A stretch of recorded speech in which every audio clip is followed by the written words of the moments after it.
चार बेटे भी एक माँ को नहीं पाल सकते और एक माँ चार बेटों को पाल देती है। मगर कुछ ऐसी भी माँ होती हैं।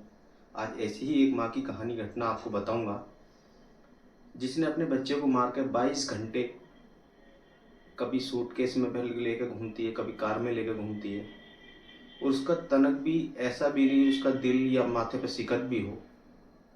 तो ये कहानी कुछ ऐसे व्यक्तियों के तक पहुंचेगी जो इस कहानी को सुनकर क्या पता कुछ सीख ले लें और अपने बच्चों की अपनी ईगो या अपनी लड़ाई अपने बच्चों की खातिर समाप्त कर लें या ख़त्म कर लें, समझौता कर लें। और समझौता करने में ही ऐसा फ़ायदा रहता है कि आज एक वैसे पति पत्नी का ईगो की आज कहानी है। एक गोवा पुलिस, एक लड़की का नाम होता है कुछ भी नाम ले लेते हैं उसका, जो सही ठीक नाम है उसका नाम नहीं बताऊंगा। पश्चिम बंगाल की एक लड़की होती है और उसे गोवा पुलिस अरेस्ट करती है, उसे हिरासत में लेती है और हिरासत में लेने के बाद में पणजी की एक अदालत में ले जाती है। पणजी की अदालत में वो पुलिस जब लेकर जाती है, उस पणजी की अदालत में जाकर जज साहब के सामने पेश करती है, कटघरे में खड़ा करती है, उस सबकी निगाह उस महिला की तरफ थी जो वो पुलिस पकड़ के लेकर आती है। और जज साहब भी उसे देख रहे थे और जो पुलिस वाले बोलते हैं कि हमें साहब 6 दिन जो हमने इसकी पूछताछ की है, इसने हमें कुछ बताया नहीं है, और जज साहब आपसे हमें जो रिक्वेस्ट है कि हमें 5 दिन का टाइम और दिया जाए इससे पूछताछ के लिए, कि इसने अभी तक हमें कुछ बताया नहीं है कि इसने अपने बच्चे की, छोटे से बच्चे की, मात्र 3 साल के बच्चे की हत्या क्यों करी। जज साहब उसकी तरफ देखते हैं और पुलिस को 5 या 6 दिन की रिमांड पे उसे भेजने का आदेश कर देते हैं। जब उसके आदेश हो जाते हैं, पुलिस उसे लेके जाती है। पुलिस ले जाने के बाद उससे पूछताछ करती है, मगर जो खुलासा होता है तो वो अद्भुत था। और ऐसी ही कहानी स्टार्ट होती है।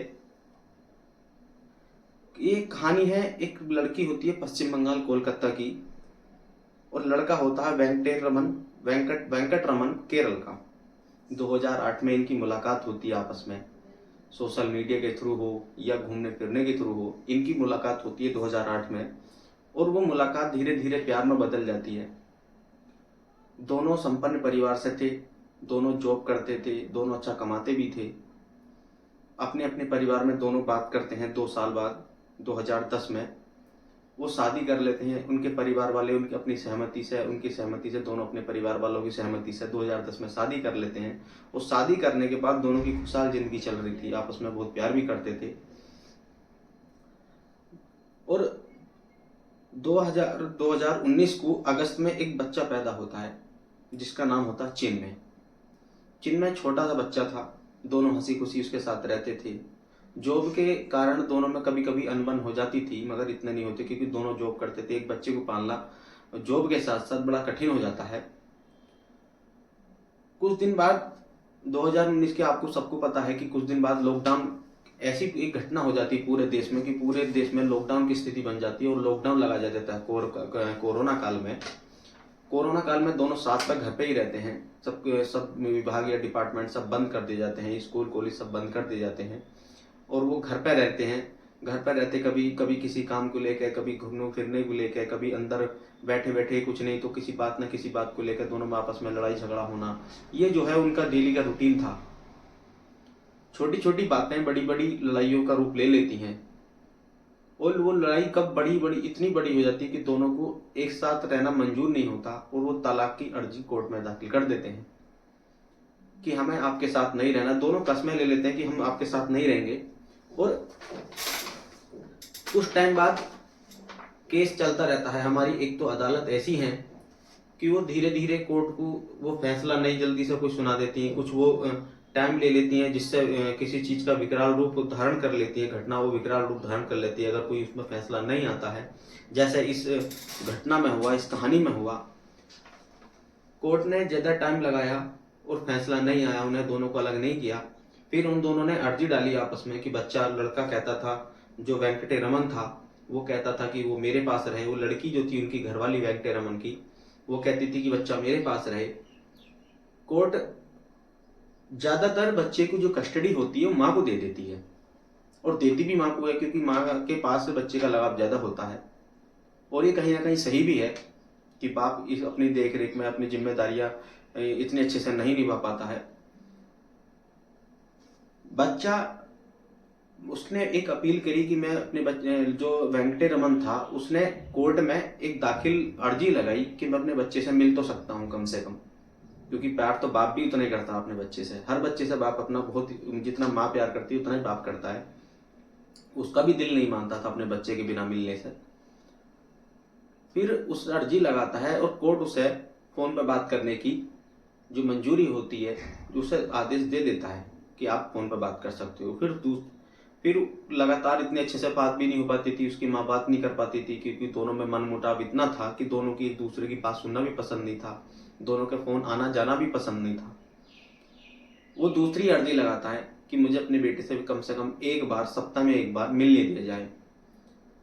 कोर्ट संडे का दिन निश्चित करती है कि संडे के दिन आप अपने बच्चे से मिल सकते हैं। और संडे के दिन मिलने का जब दिन निश्चित हो जाता है, कोर्ट ने जब आदेश करे, तो कभी किसी संडे को बहाना बना देती कि मैं आज नहीं हूं घर पे, बाहर चली जाऊंगी, या किसी जॉब के सिलसिले से बाहर जा रही हूँ अपने बेटे को लेकर। कम से कम 3 संडे निकल जाते हैं। वेंकटे रमन बड़ा परेशान था कि 3 संडे निकल गए, मैंने अपने बच्चे की शक्ल नहीं देखी, क्योंकि बाप का भी बहुत मन करता है अपने बेटे से मिलने का। उसने फिर एक दिन मैसेज किया, वेंकटे रमन की जो पत्नी थी, उसने एक मैसेज किया कि आप कल संडे का दिन है, आप अपने लड़के बच्चे से मिल सकते हैं। और वो दिन था 6 जनवरी 2024 का। फोन पे मैसेज आता है कि आप 7 जनवरी को आप संडे का दिन आप अपने बेटे से मिल लो। और उसने लोकेशन, टाइम, वक्त दोनों बताया, जगह भी बताई कि उस टाइम वहां मिलेंगे। मगर वो उसे कुछ और ही था करना। 6 जनवरी को उस लड़के को, अपने बच्चे को लेके, पूरे दिन ऑफिस में काम करती है और शाम को अपने बच्चे को लेकर अपना कपड़े पैक करके वो गोवा के लिए फ्लाइट पकड़ती है। और गोवा में गोवा की फ्लाइट पकड़ के बेंगलुरु से गोवा पहुंच जाती है। और वहां उसके एयरपोर्ट पर उतरने के बाद, गोवा के एयरपोर्ट पर उतरने के बाद टैक्सी पकड़ती है और एक जगह है कोडोलियम गोवा में, और वहां एक अपार्टमेंट बुक करती है जिसका कमरा नंबर होता है 404, और 10 दिन के लिए बुक करती है। 10 दिन रहती तो नहीं है, मगर वो जब वो लेकर जाती है, वो शाम को, वो रात का वक्त था, उसे अंदर से पता नहीं क्या उसके मन में भावना आ रही थी। उससे अपने पति से इतना विरोध था, अपनी घृणा थी, कि उसने ना मिलने को बोले, क्या किया जाए जो मैं अपने बेटे को उसे नहीं मिलाऊं, ऐसा क्या किया जाए। और उसके मन में पता नहीं क्या विचार आता है कि अपने बेटे की हत्या कर देती है। वो ज्यादा मात्रा में सिरप देती है या गला घोटती है, वो तो पोस्टमार्टम की रिपोर्ट में है। मगर वो अपने बेटे की हत्या करने के बाद पूरी रात उसके साथ सोती है, बेड पे लिटा के रखती है, उससे पुचकारती भी है, मगर क्या फायदा जब उसने, अब उसे पता था कि मेरा बेटा वापस नहीं आने वाला। उसने जब देखा कि मेरा बेटा उसने मर गया, उसने अपने मन में अपने आप को मारने की भी कोशिश करी। उसने अपनी नस भी काट ली। नस काटने के बाद में वो इतनी बड़ी नस नहीं काटी कि वो मर जाए, ज्यादा खून बहे। उसने अपने हाथ को एक कपड़ा बांध लिया है, बच गई जिससे भी, मगर वो खून उसके कमरे में डल जाता है, उसी का हाथ का कटा हुआ। और सुबह को 7 तारीख का वक्त था, जब अगले दिन पूरे दिन वहीं रहती है, खाती भी है, पीती भी है। 7 तारीख संडे का दिन था। वो उसका पति जो है लगातार उसे मैसेज भी कर रहा था कि मैं यहाँ पे जगह पर, जहाँ तुमने जगह का मैसेज करे किया था, मिलने का वादा किया था, मैं वहां पर खड़ा हूँ, मेरे बेटे को लेके आ जाओ। वो बार बार बेचारा परेशान था और वकील को मैसेज करता है कि वकील साहब, मेरी घरवाली अभी भी नहीं आई है। मगर उसकी घरवाली गोवा में थी। वकील साहब कहते हैं कि कोई बात नहीं, हम एक अपील और करेंगे, एक अपील अर्जी और करेंगे कोर्ट से, और कोर्ट में बात करेंगे। तो कहता है इसमें कोर्ट क्या करेगा, 3-4 घंटे तो निकल गए, अब बार बार मैं कोर्ट थोड़ी ना जाऊंगा। उसकी घरवाली उस अपने बच्चे को सूटकेस में रखती है। सूटकेस में रखने के बाद में संडे की शाम को कॉल करती है होटल वालों को रिसेप्शन पे कि एक मुझे टैक्सी का इंतजाम किया जाए, मुझे इमरजेंसी निकलना है। कोर्ट में जो होते रिसेप्शन वाले होते हैं कि मैम आप सुबह चले जाना, मॉर्निंग में फ्लाइट ले लेना और आप जल्दी पहुंच जाओगे। बोले नहीं मुझे निकलना है अभी, मुझे टैक्सी का इंतजाम किया जाए।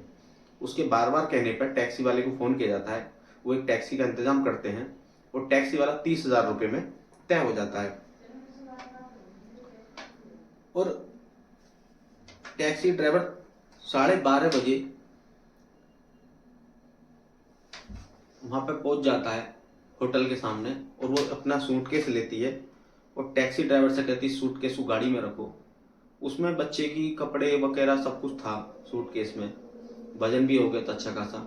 टैक्सी ड्राइवर पूछता कि मैडम इसमें क्या है, मगर वो कुछ नहीं बताती और टैक्सी ड्राइवर से कहती तुम चलो वहीं से। और वो चलने के बाद में घंटा जब गाड़ी निकल जाती है, निकलने के बाद में एक हाईवे पे ट्रक पलटा हुआ था। ट्रक ने पूरा रोड जाम किया था, बड़ा ट्रक था, पूरा रोड जाम कर रखा था। 2 ड्राइवर थे उस टैक्सी में कि लंबा रूट है और एक ड्राइवर कभी कभी नींद भी जाती है, तो इसलिए जो ड्राइवर था, टैक्सी ड्राइवर था, वो 2 ड्राइवर लाया था अपने साथ, एक आदमी और लाया था। और वो दोनों कि एक में इधर से चला लेगा, दूसरा उधर से चलाएगा। वो दोनों जब एक टैक्सी ड्राइवर जब देखता है सामने कि ट्रक पलटा हुआ है, उतर के जाता है, ट्रक वाले से पूछता है कि भाई कितना टाइम लगेगा। वो बताता है कि लगभग 4 या 5 घंटे लग जाएंगे ट्रक सीधा होने में या माल उतरने में। वो वापस आता है और मैडम से कहता है कि ज्यादा टाइम बताता है कि मैडम मना कर दें और वापस चले जाए। लगभग 7-8 घंटे बताता है कि मैम 7-8 घंटे लग जाएंगे कि आप फ्लाइट से चले जाना, सुबह जल्दी पहुंच जाओगे। कि अब मैडम कहाँ जन सुनने वाली थी, मैडम को पता था अगर मैं फ्लाइट से जाऊंगी तो मेरा सामान चेक होगा। एक को एक कपड़ा, सूटकेस, उसकी मशीनें होती हैं, लेजर लाइट से उसकी चेक करती हैं पूरा एयरपोर्ट पे। एक को एक सामान चेक होगा तो पता चल जाएगा, जिससे मैं जेल भी जा सकती हूँ। अगला दिन हुआ 8 तारीख का दिन, सुबह टैक्सी पहुंच निकल गई। 8 तारीख की सुबह को जब वो अपार्टमेंट कमरा खाली करके आई थी होटल से, होटल वाला सफाई करना पहुंचता है तो वहां देखता है कि ब्लड है। अब वो ब्लड को देख के रिसेप्शन पर फोन करता है, रिसेप्शन पर आकर बताता है कि ऐसे ऐसे उस कमरे में ब्लड पड़ा हुआ है। जब रिसेप्शन वाले, होटल वाले जाकर देखते हैं तो उन्हें ध्यान आता है कि जो ये औरत आई थी एक बच्चे के साथ आई थी और जब गई है तो खाली सूटकेस लेके गई है, बच्चा वहां पर नहीं है। उन्होंने बच्चे में देखा कमरे में, बच्चा कमरे में भी नहीं था। वो तुरंत कॉल करते हैं पुलिस को, गोवा पुलिस को। गोवा पुलिस से कहते हैं कि सर ऐसे ऐसे बात है, बच्चा जो हमारे यहाँ लेडीज आई थी वो बच्चा लेके आई थी, मगर बच्चा उसके साथ वो जब जाती है तो बच्चा साथ नहीं था। और वो टैक्सी ड्राइवर टैक्सी 30,000 रुपये में करा है बुक रात में और इमरजेंसी निकली है। पुलिस आती है तुरंत होटल में, तभी होटल में आती है पुलिस और पुलिस उस सब होटल वाले से बात करती है और होटल वाले उस टैक्सी ड्राइवर का नंबर देते हैं पुलिस को। टैक्सी ड्राइवर को फोन करते हैं कि तुम कहाँ पे हो। वो कहते हैं कि हम यहाँ पे निकल गए हैं। और रात भर क्योंकि खड़े रहने की वजह से, रात भर उन्हें जो जाम था उसकी वजह से, खड़े रहने की वजह से ज्यादा दूर गए नहीं थे। वो तुरंत ड्राइवर से फोन करते हैं, पुलिस वाले कहते हैं कि जहां भी नजदीकी कोई भी थाना हो वहां पे आप अपनी गाड़ी लगा लो और ये इन्फॉर्मेशन वहां जो थाने पुलिस वालों, किसी भी वहां पे जो पुलिस वाले मिलेंगे उनसे बात की जाए। टैक्सी ड्राइवर जब चलता है, लोकेशन डालता है फोन पे, तो लगभग 115 किलोमीटर आगे थाना था, मगर वो लोकेशन में इतना अच्छे से नहीं आ पाता। वो एक होटल पे छोटा सा, कहीं जैसा छोटे मोटे ढाबे होते हैं वहां पर गाड़ी रोकते हैं और एक वो कहता है कि ज्यादा देर लगाना बाथरूम में, जिससे मैं पता कर लूं कि यहाँ पर कोई नजदीक में कोई थाना वाना है क्या। एक बार ड्राइवर जाता है बाथरूम में जो ज्यादा टाइम लगाता है और एक जाता है अंदर होटल में और वो पूछता है कि यहाँ कहीं नजदीक का थाना है। वो कहते हैं कि हाँ लगभग 1.5 किलोमीटर आगे थाना हैगा। वो सीधा गाड़ी में बैठते हैं और 1.5 किलोमीटर थाना में जाके, जो आगे जाकर जो थाना मिलता है उस थाने में गाड़ी अंदर कर देते हैं। और गाड़ी करने के बाद में वो सारी बात बताते हैं कि ऐसे ऐसे हमें पुलिस के फोन आया है और ये जो बच्चा है वो इसके पास नहीं है, हो सकता है सूटकेस में हो, ये हो सकता है, सब पूछताछ की जाए। पुलिस वाले उसका सामान निकालते हैं और सामान निकाल के, का नाम होता मंगला थाना। मंगला थाने में वो गाड़ी खड़ी करते हैं और मंगला थाने वाले उसकी जांच करके उसके बच्चे की लाश जब देखते हैं तो वो देख उसके, जब वो वहाँ खड़े थे पुलिस वाले, उन्होंने देखा था कि उस लाश को देख के उसके माथे पे एक सिकन भी नहीं थी, वो ऐसी मौत निकली। तो मैंने वीडियो में कहा था कि कपूत कभी कभी, जो पूत होता है वो कभी कभी कपूत होता है, और माँ कभी कभी कुमाता नहीं होती। तो आज वो कहानी है कि माता भी कुमाता हो सकती है, और इस कहानी को ज़्यादा से ज़्यादा शेयर करें। धन्यवाद।